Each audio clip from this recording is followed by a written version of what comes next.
My name is Imran Salahuddin. I am originally from Pakistan. And the reason I moved to Montenegro is that I was looking for a mixed opportunity, like a quality lifestyle and professional opportunities. So when I researched online, I found this country, Montenegro, and that's why I'm here. I came here, I liked here, and then I stayed here.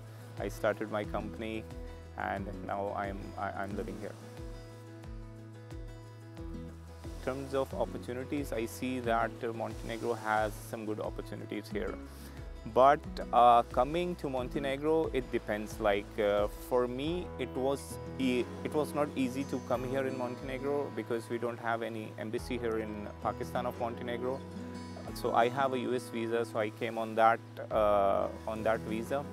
But if to come here on without a US visa, it's a lengthy process. I have to go to some other country. From there, I have to apply the visa and wait there for 30 days, and then I can come here in Montenegro, and then my process starts.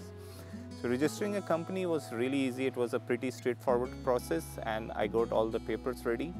But the step after that, which is like obtaining the resident permit, so that was a bit challenging for me because in Montenegro, our documents were not accepted by the government, so they have some agreements with our country government. So this was one thing. Then the other thing was like opening a bank account. That was a really nightmare, and I tried like almost all the banks here in Montenegro, and then after struggling for 2-3 months, and I paid for opening a bank account. This is the very first time I paid for opening a bank account where I'm keeping my own money. So yeah, so these are the two things that were like really difficult. The bank account opening. The second was that the document attestation thing. So my experience was really good. Like Montenegrin people are really friendly, and I didn't find any challenge to integrate in the society. And the good thing is like the English is spoken widely, so I didn't have that challenge also for learning a language in a new country. And yeah, so I mean, people were very welcoming. I didn't have any issues like getting an apartment here or making friends here. It was really easy. But the thing is, you just need to have little patience in everything because things move on their own pace in Montenegro. This is the thing. Otherwise, like, I'm finding it really good here. I'm enjoying my time here. Here, I've noticed, especially in Montenegro, I think you need to have some patience to make some connections and because we are new here, so it takes some time for the people to build some trust here. So if you have some patience, then you can make like long-term relationships here. But if you are just looking for just coming here and start everything right away, you need to have some patience here. This is my advice to all the people that are coming here for business purposes, that stay for some time, understand the people, understand their culture, how the system works here, and then you will be able to crack some good deals here. He came to Montenegro looking for opportunity and ended up building a life, a business, and a sense of belonging. His story reflects a quiet shift unfolding in Montenegro.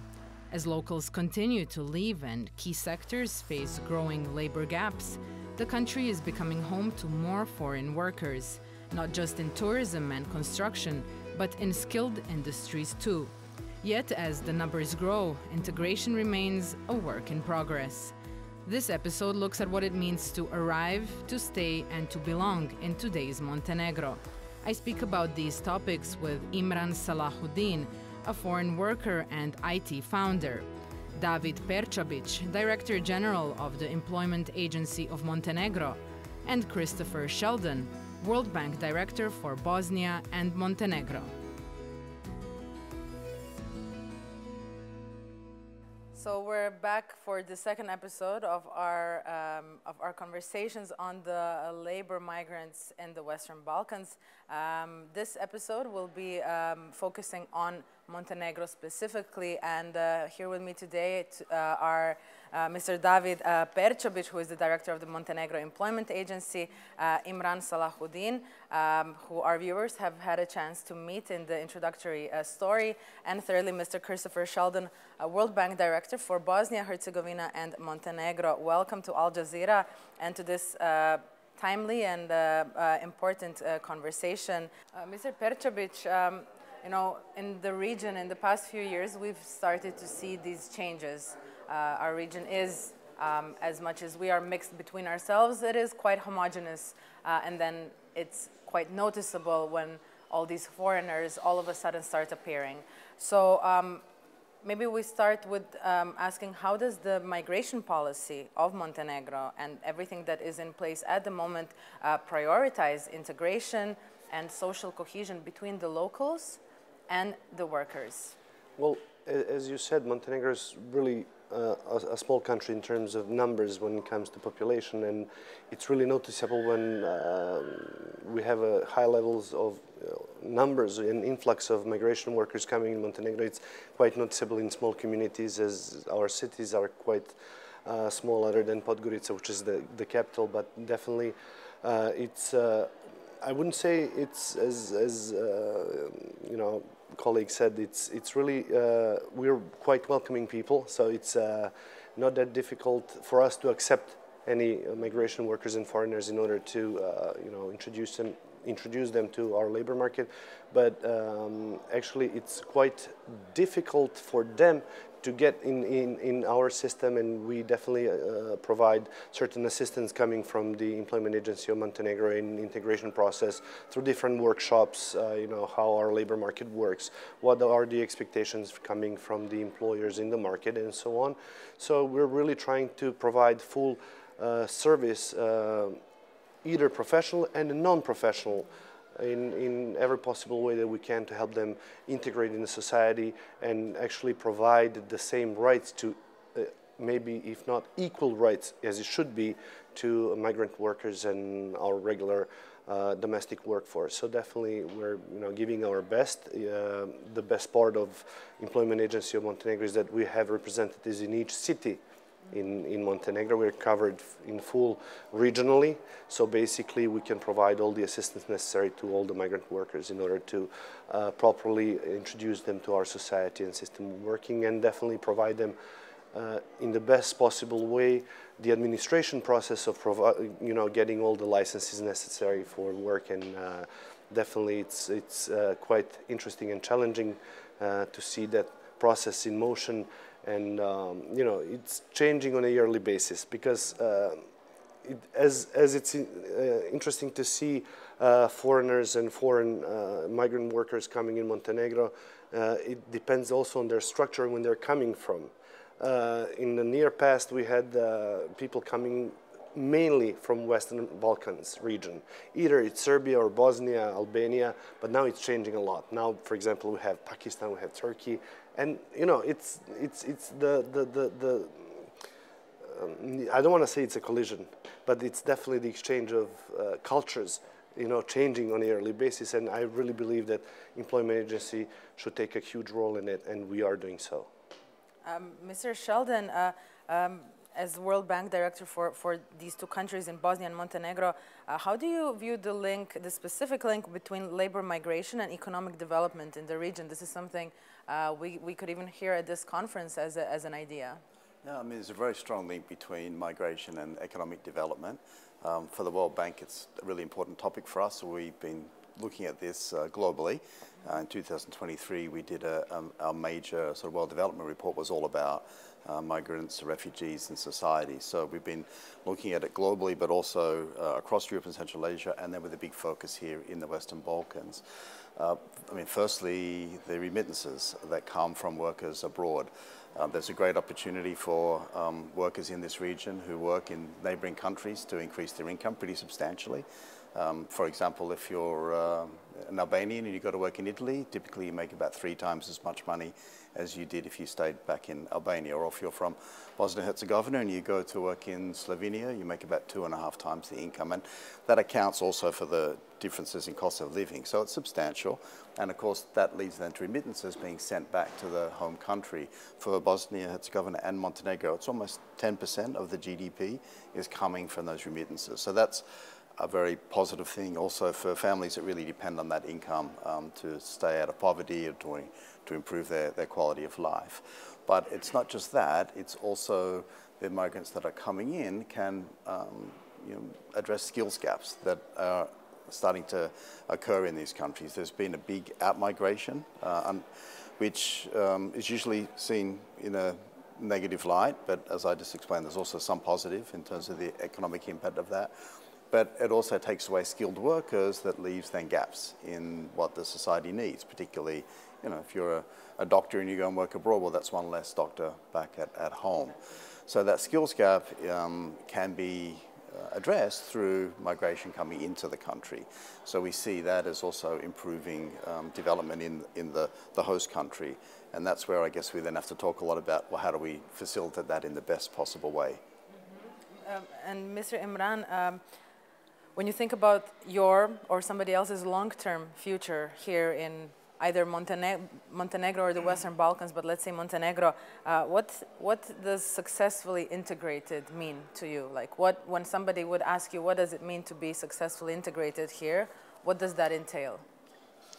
The one is like you should have a strong customer base here. Like this is really important. Like as I've started my business, and I've seen that I've been able to reach out to so many companies here, and because we are IT services provider, so it's easy for us. I mean, I feel it's not difficult for me to start something, and once I'm settled here, and I have all my things working in, I think this is the best way I can be there.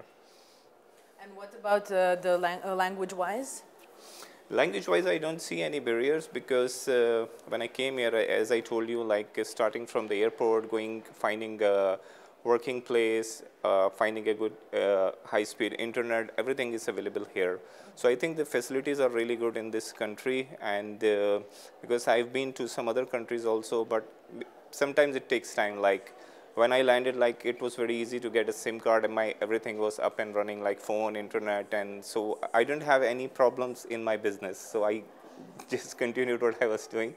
So yeah, it was easy for me. It's easy flowing. It's easy flow you here. Fit in.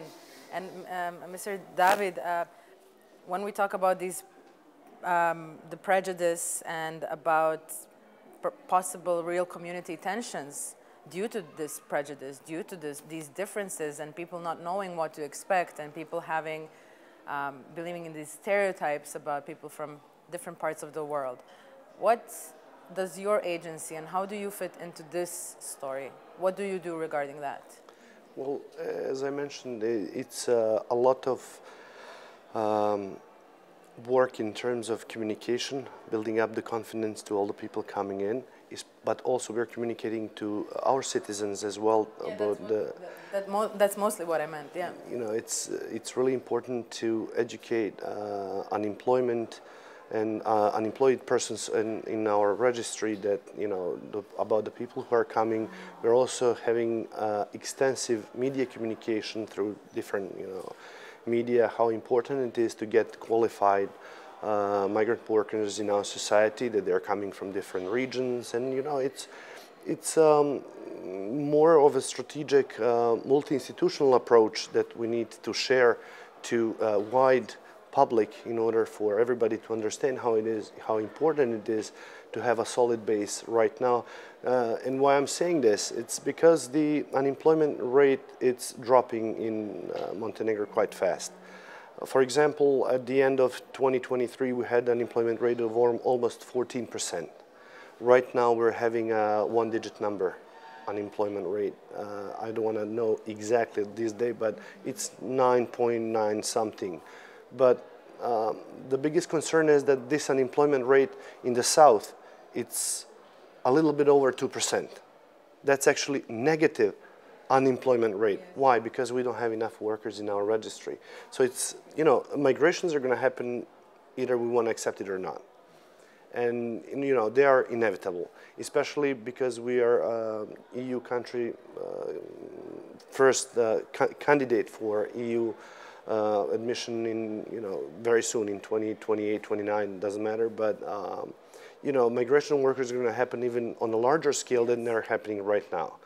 Either we're going to have a bigger influx of foreign workers and migrant workers, and our people are going to leave as well, even though we have a brain drain even right now. So, you know, we really need to balance as an employment agency on a national level this influx of migrant workers, but also we have to take care of our domestic workforce and communicate it properly, because we don't want the labor market in Montenegro to see a threat in the people coming from outside of Montenegro. And that's the main message that we're coming across and delivering through different media. And, you know, we're trying to communicate that nobody is endangering anybody in Montenegro market. Simply, we don't have enough qualified people, so they're more than welcome to share their experiences, share their culture, share all the knowledge that they have. We can learn from, you know, qualified workers coming outside of Montenegro, and for me, that's the main and most important message that we should always deliver to the public in Montenegro. Thank you, Mr. Sheldon. You know, when we talk about the World Bank, are there any special initiatives, either from the World Bank that you supported or you plan to support, to ensure that migration does indeed contribute to social cohesion? Yeah, I mean, jobs is a big focus of all of our work. So when we work sort of country by country and try to work with the specific problems that are in each country. But for example, in my home country, which is Australia, there's a lot of workers that come from the Pacific Islands. So the World Bank had a program to make sure that the qualifications of those workers were then recognized back in Australia and New Zealand to make it easy for them to come in and take those jobs, particularly the more skilled jobs. On the refugee side, we worked in Turkey with a lot of Syrian refugees to really help to facilitate their employment and integration. And you really want to make sure that the skills are matched up well between what the country needs and what the migrant has. Otherwise, you can end up with that mismatch, and then that can lead to some of that lack of social cohesion, because people are not really satisfied either with either the migrant coming in or the employer with the skills that they get. So you know, we're actively trying to work with sort of employment agencies in other countries. Migration in this region is changing, so I think in terms of our response in Bosnia and Montenegro, where I work, we also have to change our approach a little bit to fit to that, because if you look at Montenegro in particular, migration's gone the opposite way at the moment. There was always the worry about the people leaving. Now we have concerns about, well, how do we manage the people that are coming? And Bosnia is still a little bit of a different situation, but we try to work. There was a route. Yeah. I mean, a migrant route, and now it's a destination as well. Yeah, so. Exactly. So it's changing. So also we're changing our approaches to fit to. Mr. Imran, you know, you told us you're an entrepreneur. You have your IT company that you established here in Montenegro. You know, you're part of the, we can call it expat community, migrant worker community. I think it also depends on the conversation. What kind of experiences do you have, you know, in this co-working part? Also, if I can ask, with your company, the people you work with, are they here in Montenegro or are they globally? Okay, so we work people globally also, and we also work with the companies in Montenegro. But one thing I wanted to add here is that we employ people from the Montenegro also, and once we have the projects, like we are a services-based company, so we look for people from here, Montenegro also, and we don't find any issues finding a talent here in this country. Mm-hmm. So we can find good developers, good engineers, good designers. So I don't find any difficulties finding a talent here in the country. The other thing is, like, we try to drive business from other countries like USA and UK. So we have customers there, and we have an office here as well. So like Montenegrin workforce, we have people employed from the Montenegro, and this is how we are working here. Okay, Mr. David, you know, Mr. Sheldon just mentioned the private sector. So you are coming from the government side. However, I think from the conversation we've had so far, I feel that you are quite open-minded to all of these to all these concepts. So I wonder if you are including and communicating with different kinds of world organizations, NGOs, and the private sectors, and the private sector in trying to aim everything we've talked about so far. Well, thank you for that brief introduction. Definitely, I'm completely in this administration, not just this, it's even this government is completely working differently than the ones that used before. We're trying to be less bureaucratic than it was before. I'm definitely open-minded to everything, since I'm even coming from a private business also as well in IT, because I used to lead 6 teams for 6 biggest banks in Europe for development of software for the banks. So it's coming also having some IT experience. But yeah, we're definitely all the organizations that you mentioned are our social partners. Definitely, I've been as director of the Employment Agency for a year. We made a huge progress in that sense that we signed a whole barrage and a set of memorandum of cooperation with the biggest federations of employers in Montenegro, with the NGO sector, with students as well, because we believe once we have that system put in place, everything will click and be connected at once. We are aware it's maybe a little bit longer process that will take a couple of years, but it's better to start now. Actually, we started last year, so we're like almost halfway there.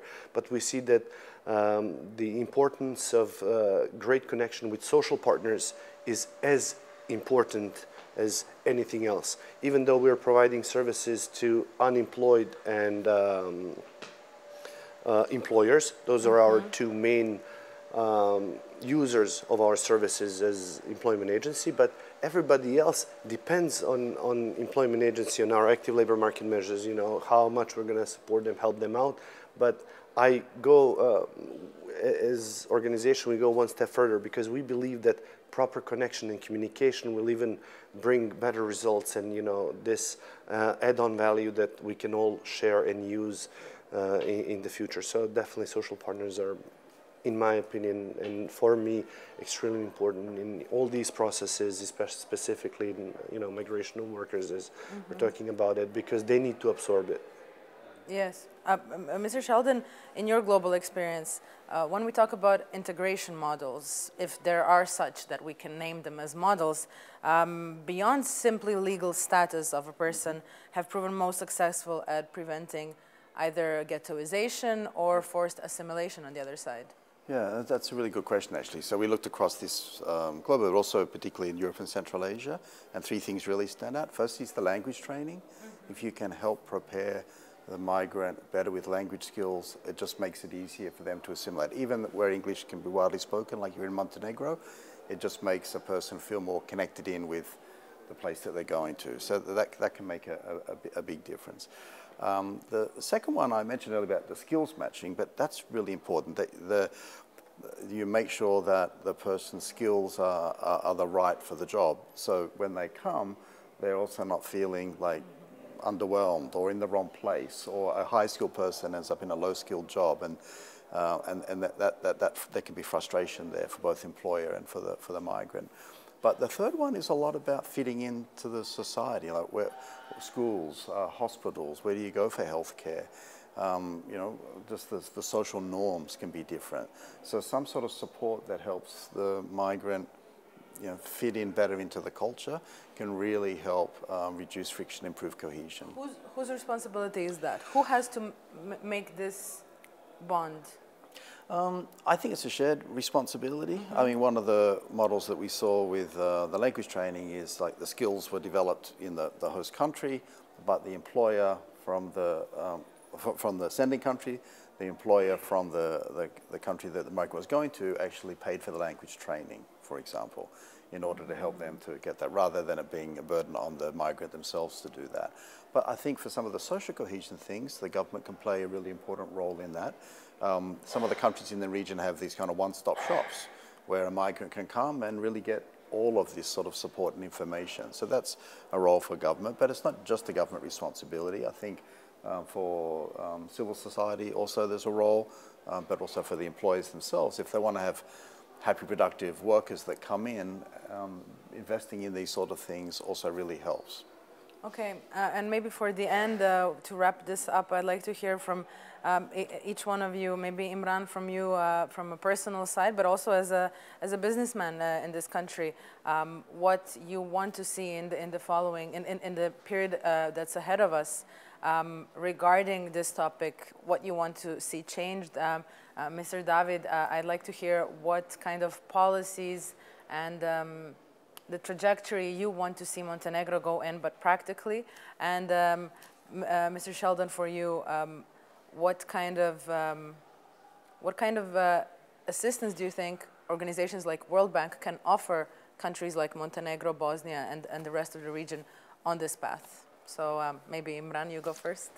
Yeah, so first thing what I'd like to see is that the pathway for us, like when we are here, like I see the rules are changing like every other year, like it's been 2 years here in Montenegro, but like end of every year, I feel that there are some new rules coming in. Now as we will be going in European Union, I don't know like what changes will be there. So the pathway, there is no clarity. This is at least something which I feel. So no, yeah. Definitely. Yeah. Well, he definitely made me a great introduction, because that's something that I want to point out. Right now, even though we have a full transparency in working, it's really difficult for any migrant workers to understand this bureaucratic path in order to, you know, get all the licenses. We're really working on, and that's the next strategy, is to align all the institutions. It's not labor market, it's not belonging to the Employment Agency of Montenegro. It's a set of institutions that we need to work together in order to have a proper legal framework, you know, and clear path for any foreign worker coming in Montenegro. You know, you're entering at the airport, here's where you're going to apply. By that period, you're going to have your license or whatever. You know, we're going to need a full change of legal framework in order to make this happen. This is actually the strategy to make it easier for everybody to come in Montenegro and go out. And basically, we are setting up EURES or EURES in place in order to help everybody out, because as an EU member, we're definitely going to be part of it. And just before we go to Mr. Sheldon, do you think that the society and the government in Montenegro are aware of this, of the importance of this? Oh, yes, they are. Yes, they are, because of the big number of you know, foreign workers that we have in Montenegro. So definitely, it's a big chunk of it. We are fully dedicated to it, and especially with the Ministry of Labor, Ministry of Internal Affairs, even at the beginning with the Ministry of Education. So we're all lined up, and we are lining up. Thank you. Mr. Sheldon? So, I mean, think of the World Bank as sort of a knowledge bank. We have this global knowledge on these topics, and then we can support countries either through technical assistance around policies, applying that knowledge, but also finance and implement those policies. But it sounds like they're already off to a pretty good start in Montenegro. But that's where I think we could help, is in technical assistance, sharing good practices, and even then financing some of these reforms and investments that the country's trying to make. So I was going to say I'd love to see work on the policy, and they're already working on that. The second then is to just make the mechanisms work, because it's not just one ministry or an agency, it's a lot of different parts of government coming together, but also with the employers and with the, you know, the employment agencies, the private ones that are often involved in the contracting of this labour. I would like to see good regulation of those agencies, because that's where we do see in some countries, if it's a bit of a free-for-all, you don't always end up with the best results that both protect the worker and bring the best skills into the country. So sort of regulation of that part of the market is also important, and happy to help with that and continue our good partnership in Montenegro. Well, I guess this show was then perhaps a good start, at least to kick off the communication. Thank you, Mr. Sheldon, Mr. Salahuddin, and Mr. Perčobić for speaking to Al Jazeera. Thank you. Thank you.